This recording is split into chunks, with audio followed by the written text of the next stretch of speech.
ABC 10 News at 7 starts now. Two big stories on our radar tonight. San Diego County facing the very real prospect of being under a stay-at-home order by the weekend as we deal with dry and windy weather ripe for brush fires. Good evening. I'm Kimberly Hunt. And I'm Steve Atkinson. We're going to start with the stay-at-home order that could take effect here by Saturday. With COVID-19 on the verge of overwhelming our healthcare system, the governor says he's now pulling the emergency brake. Our ABC 10 News reporter Jennifer Kastner breaks down the new restrictions. Governor Newsom stressed that ICU admissions due to COVID-19 have spiked by almost 70% in recent weeks. If we don't act now, our hospital system will be overwhelmed. If we don't act now, we'll continue to see a death rate climb. More lives lost. California Governor Gavin Newsom telling reporters Thursday that he's implementing regional stay-at-home orders to slow the spread of virus cases. Fundamentally predicated on the need to stop gathering with people outside of your household, to do what you can to keep most of your activities outside, and of course, always most important non-pharmaceutical intervention, that is wear face coverings, wear a mask. According to the governor, a stay-at-home order will be mandated for 3 weeks in regions where the ICU capacity falls below 15%. The state is divided into 5 regions, including Southern California, the Bay Area, Greater Sacramento, Northern California, and the San Joaquin Valley. The majority are expected to hit the shutdown marker very soon. 4 out of the 5 we anticipate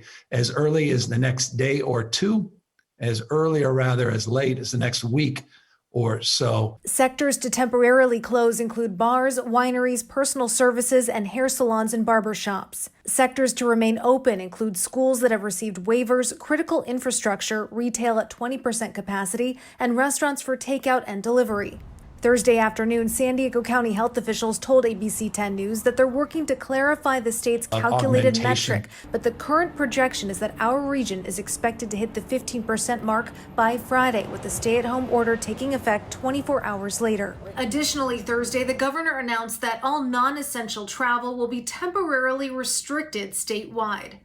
Jennifer Kastner, ABC 10 News. And the governor's announcement has San Diego business owners wondering how they'll survive another shutdown.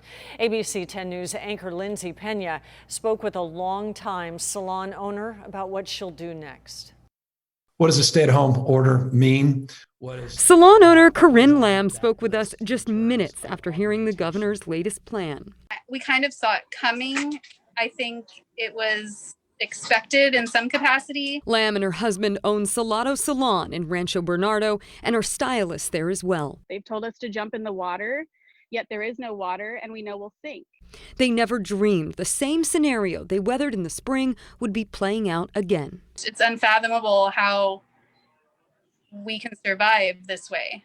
Under the state's latest health order, businesses like salons and barbershops will have to shut down again completely.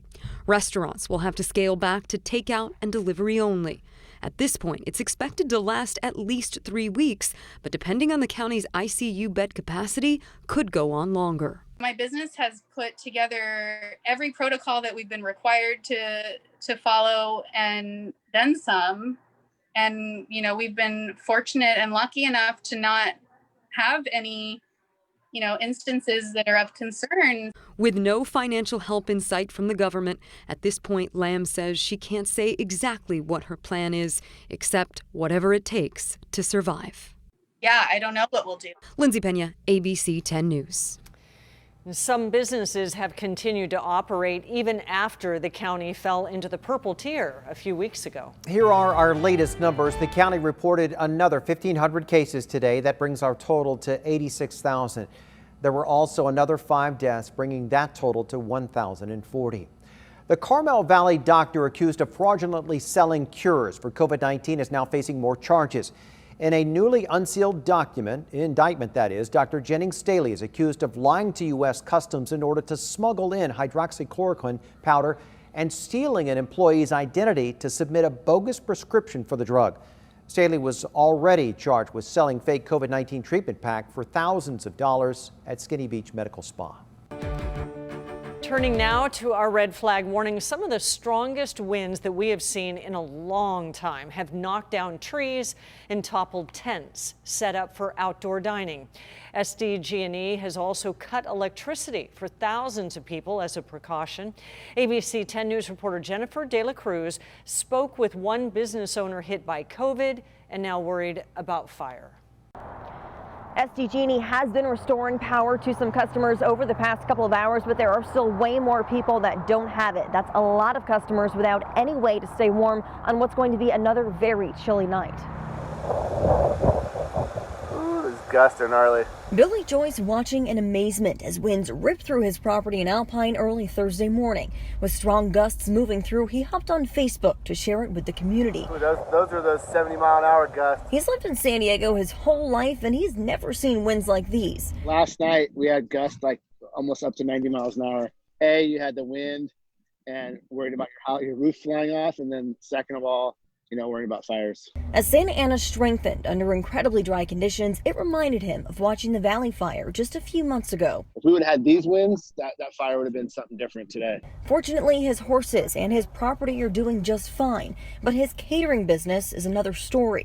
Joyce is a chef and former owner of Surfside Deli in Point Loma, which was hit hard by COVID-19. The silver lining through all of it is maybe not to work as hard and maybe just kind of focus on family and health. In the meantime, he's now catering right on his property. I built like an outdoor kitchen.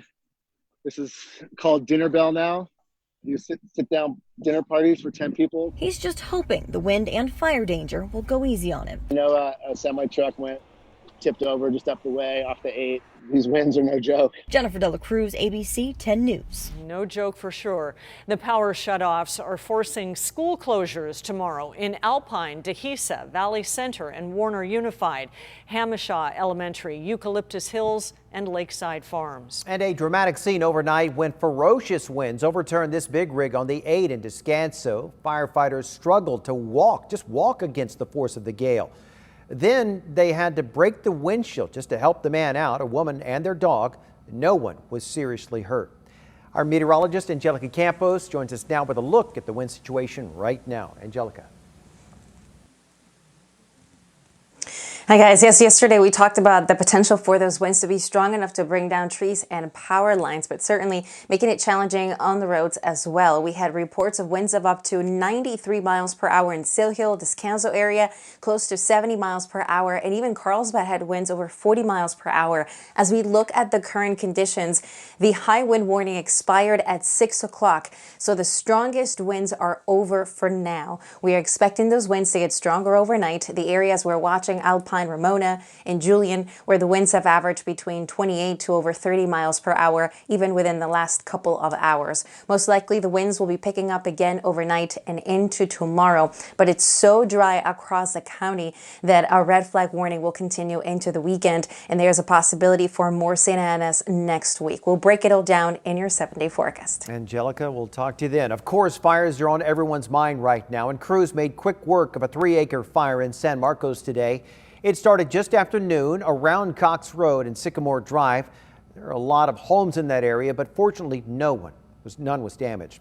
And in Rancho San Diego, crews are still mopping up from the fire that destroyed one home and damaged 6 others last night. The so-called Willow Fire burned 30 acres and was 50% contained at last report. No word yet on what caused that fire. And in Orange County, a raging brush fire has burned more than 7,000 acres. It's 0% contained. The bonfire in Silverado Canyon started as a house fire that exploded into size because of those winds. 2 firefighters were hurt and people have been ordered to evacuate. Stay updated on all those fires in our area by downloading the 10 News app. A free version is available in the App Store. San Diego is getting closer to clamping down on short-term rentals. Today, the Planning Commission voted to require short-term rental owners get a license from the city. There will be a limited number of those licenses, and the city will hold a lottery if applications exceed the cap. Owners must also list a contact person who can be reached within an hour of a complaint being made against a property. The new rules must still be approved by the City Council.